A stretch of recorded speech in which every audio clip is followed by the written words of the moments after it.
अस्सलामुअलैकुम, मेरा नाम है मूसा खान और आप देख रहे हैं एमके टॉक्स। तो आज की इस वीडियो में हम देखेंगे कि फिफ्थ जनरेशन वार क्या है और इसके क्या ऑब्जेक्टिव्स हैं और ये पाकिस्तान पर कैसे इफ़ेक्ट करती है और इसको काउंटर करने के लिए क्या क्या स्टेप्स लिए जा सकते हैं। तो चलिए चलते हैं वीडियो की तरफ। इससे पहले अगर आप हमारे चैनल पर न्यू हैं तो हमारे चैनल को सब्सक्राइब करें, अपने फ्रेंड्स और अपनी फैमिली के साथ इसको शेयर कीजिए और अगर वीडियो पसंद आए तो लाजमी लाइक कीजिएगा। तो चलिए चलते हैं वीडियो की तरफ।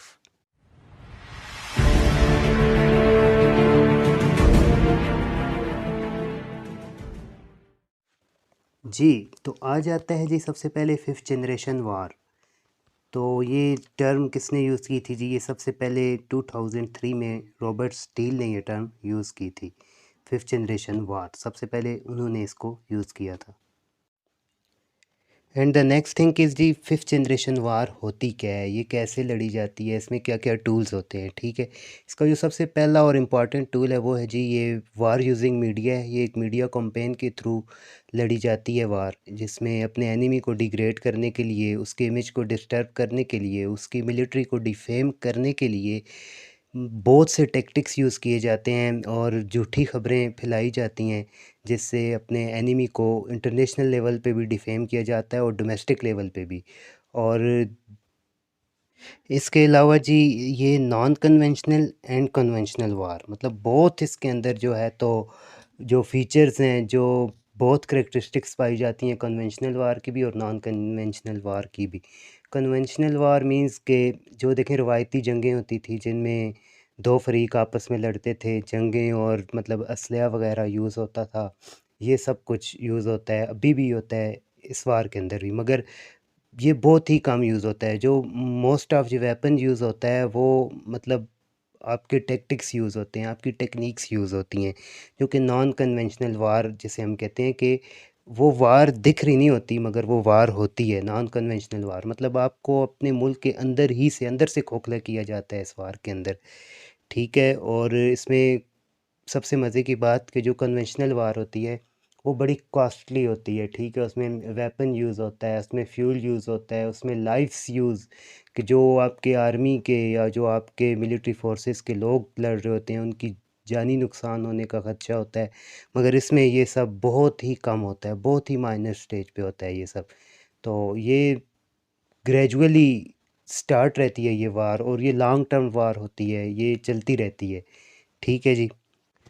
इसके बाद जी नंबर थर्ड पॉइंट जो आता है वो है जी बैटल ऑफ परसेप्शन है। इसके अंदर आप परसेप्शन और पर्सपेक्टिव की जंग है। ये आपके नुक्ताए नज़र है, जो आपका नज़रिया है अपनी कौम से रिलेटेड, अपने मुल्क से रिलेटेड, उसकी जंग है। आपकी थिंकिंग को कंट्रोल किया जाता है, आपकी थिंकिंग और परसेप्शन को चेंज किया जाता है। ठीक है, अकॉर्डिंग टू देयर विल, वो आपका दुश्मन जैसे चाहता है वो वैसे आपको चेंज करता है। ठीक है, इसमें ये होता है कि जैसे इंसान की या अपने मुल्क से परसेप्शन और जो ख़यालात हैं, जो नज़रियात हैं, वो जब चेंज होते हैं ना, तो लोगों के अंदर जो एक मतलब लविंग सिचुएशन होती है वो रुक जाती है। वो लोग अपनी कंट्री के साथ खुद ही हेट करने लग जाते हैं। ये आप इसे वार ऑफ हैट्रेड भी कह सकते हैं कि नफ़रत फैलाई जाती है एक अपने ही मुल्क के ख़िलाफ़। ठीक है, and the number four thing is fake friendship. इसमें जो आपका एनिमी है ना वो एज ए फ्रेंड एक्ट करेगा। ठीक है, वो आपका दोस्त बन के आपको अंदर से खोखला करेगा। जैसे हम अमेरिका देखें जी, वो हमें एड भी देता है, ठीक है, हमारी हेल्प भी करता है और बड़ा हमारा चहचाता दोस्त भी खुद को साबित करता है, ऐसा इमेज देता है कि मैं आपका दोस्त हूँ, मगर रियल में तो वो हमारा दुश्मन है। वो कोई प्लेटफॉर्म छोड़ता नहीं है जहाँ पे पाकिस्तान को वो डिफेम ना करे। ठीक है, जैसे आप एफ में देख लें, आप नेटो का जो मतलब रिसेंटली आज से तकरीबन 4-5 महीने पहले जो एक स्टेटमेंट आई थी वो टोटली पाकिस्तान के अगेंस्ट थी। ठीक है, वो पाकिस्तान को धकेलना चाहता है। पाकिस्तान में जो बजटिंग होती है वो कहता है मेरी मर्ज़ी से हो, जो रिजीम चेंज होती है वो चाहता है मेरी मर्ज़ी से हो। मतलब हर कुछ जो है ना वो अपने टैक्टिक्स को यूज़ करता है किसी भी तरह पाकिस्तान को डिग्रेड किया जाए। ठीक है, उसके बाद आ जाता है जी कि साइलेंट वार। ये जो है साइलेंट वार है, ये नॉट सीम्स लाइक अ वार। ये मतलब वार की तरह नहीं लगती मगर ये वार होती है और ये लॉन्ग टर्म वार होती है। मैंने आपको पीछे भी बताया कि ये आप जितना चाहें उतना टाइम लड़ सकते हैं और इसके अंदर आप किसी को ब्लेम नहीं कर सकते। ठीक है, जैसे देखें रशिया और यूक्रेन का जो इशू था, रशिया ऑलमोस्ट 2000 के बाद यूक्रेन के अंदर एक हाइब्रिड वार जैसे वो मतलब अपने डिफरेंट किस्म की टेक्निक्स और अंदर से मुल्क को खोखला करता रहा, और जब उसे कम्प्लीटली कमज़ोर कर दिया तो फिर आके उस पे 2022 में और ऐसे अटैक करना ओपन, मतलब फिर जो है तो उसने वार अनाउंस कर दी, तब अनाउंस की जब उसने अपने दुश्मन को वीक कर दिया था। ठीक है, इसकी साइलेंट वार होती है, वार लगती नहीं है मगर रियल में ये वार हो रही होती है। ठीक है जी। And the number 6 thing is that war on nationalism, आप इसे नेशनलिज्म की जंग भी कह सकते हैं, वतन परस्ती की, कौम परस्ती की।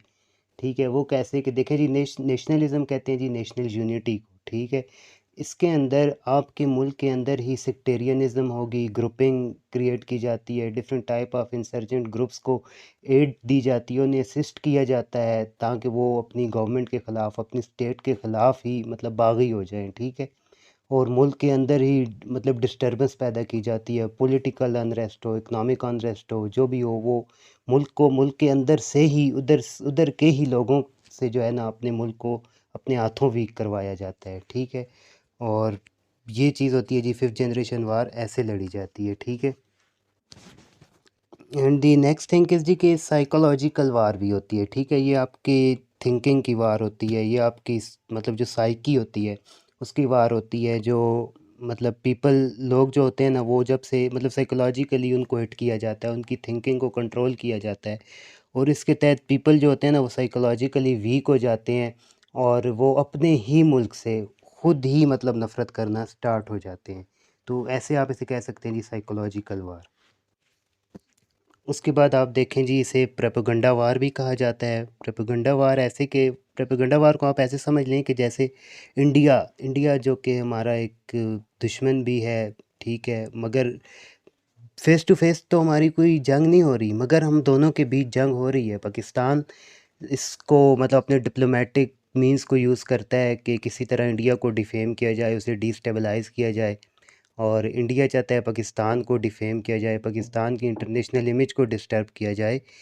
तो इसके लिए इंडिया पाकिस्तान को हर तरह से मतलब डिफेम करना चाहता है। जैसे आप देखें, इंडिया एक मतलब एक उनका वो है कि वो एक इमेज पूरी दुनिया में स्प्रेड कर रहे हैं, बड़ा डिप्लोमेटिकली और बड़ा इफ़ेक्टिवली उसको जो है तो वो पूरी दुनिया में स्प्रेड कर रहे हैं कि Pakistan is a safe haven for terrorist, Pakistan को टेररिस्ट स्टेट कहा जाता है। इसके पीछे कोई रियलिटी नहीं है। पाकिस्तान अगर टेररिस्ट स्टेट है तो पाकिस्तान के मिलिट्री ऑपरेशन सर बेहद क्यों करती है। ठीक है, पाकिस्तान क्यों मतलब इन्वॉल्व होती है, क्यों अपनी इतनी जानें देता है पाकिस्तान एक टेररिस्ट को काउंटर करने के लिए। ठीक है जी, ये सब प्रोपेगेंडा किया जाता है जस्ट किस लिए कि आपकी स्टेट को डिफेम किया जाए, आपकी इमेज को डिस्टर्ब किया जाए। जब ये चीज़ डिक्लेयर हो जाएगी कि पाकिस्तान एक टेररिस्ट स्टेट है, तो इससे क्या होगा जी कि आपको बड़े नुकसानात होंगे। आपके मुल्क के अंदर कोई फॉरेनर इन्वेस्ट करने को तैयार नहीं होगा। ठीक है, आपके मुल्क को एक आइसोलेट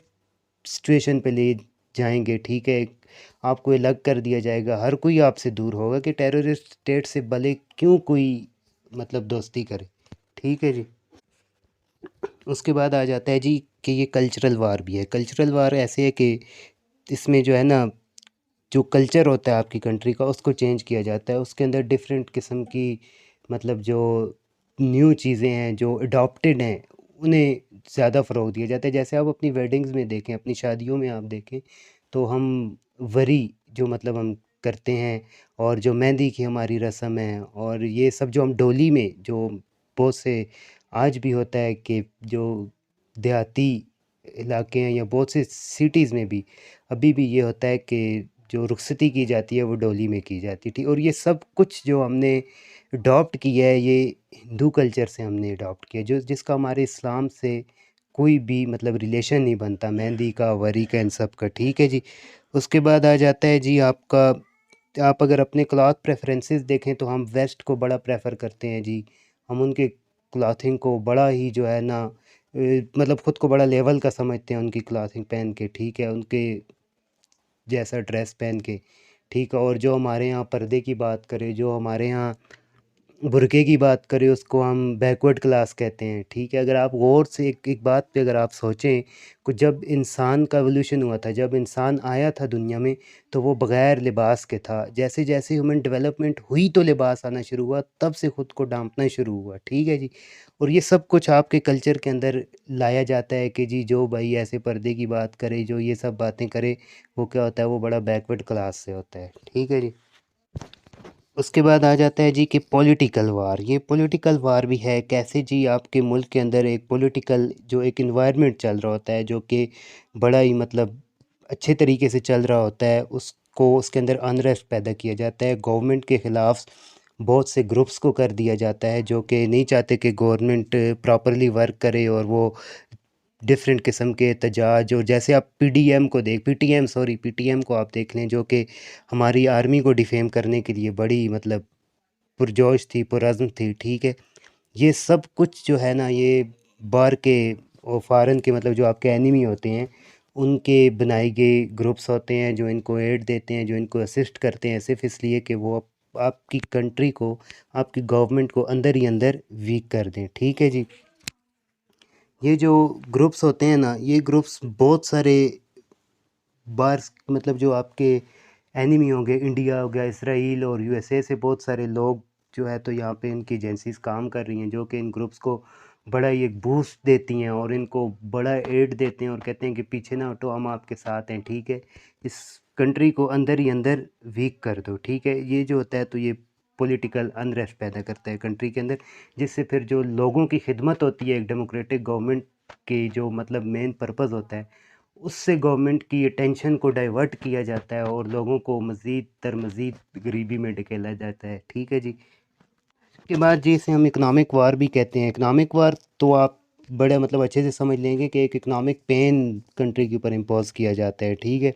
जैसे आप देखें एफएटीएफ में, आईएमएफ में, पाकिस्तान एफएटीएफ में 2018 से ब्लैक लिस्ट में था, तो अभी रिसेंटली शुक्र है अल्लाह का, अल्हम्दुलिल्लाह कि हम उससे बाहर आ गए हैं, और इसमें अमेरिका और इंडिया ने बड़ा मतलब एक डिप्लोमेटिकली एक्ट किया। मैं आपको अगर आप कहेंगे 2000 अगस्त 2019 में जो स्पेशल स्टेटस ऑफ कश्मीर को रिवोक किया गया था, उसके बाद इन पाकिस्तान अगेन जो है तो ग्रे लिस्ट में चला गया था, और उधर कहा गया था जी कि पाकिस्तान टेरर फंडिंग करता है, ठीक है?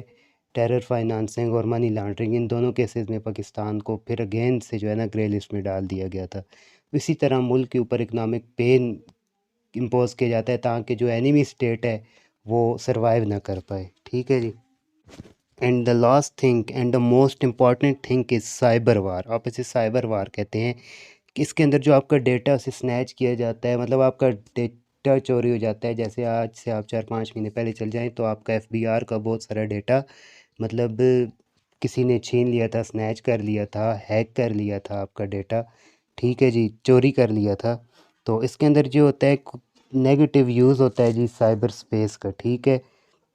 जैसे आप देखें आपके कल्चर को, आपके रिलीजन को हिट करने के लिए मतलब बहुत सारे जो सोशल मीडिया अकाउंट्स हैं जी, वो इसराइल और इंडिया से रेगुलेट हो रहे हैं, ऑपरेट हो रहे हैं, कि जिनका मकसद सिर्फ क्या है, पाकिस्तान को डिफेम करना और इस्लाम के ख़िलाफ़ मतलब बातें करना और एक हैट्रेड फैलाना लोगों के अंदर, ठीक है जी?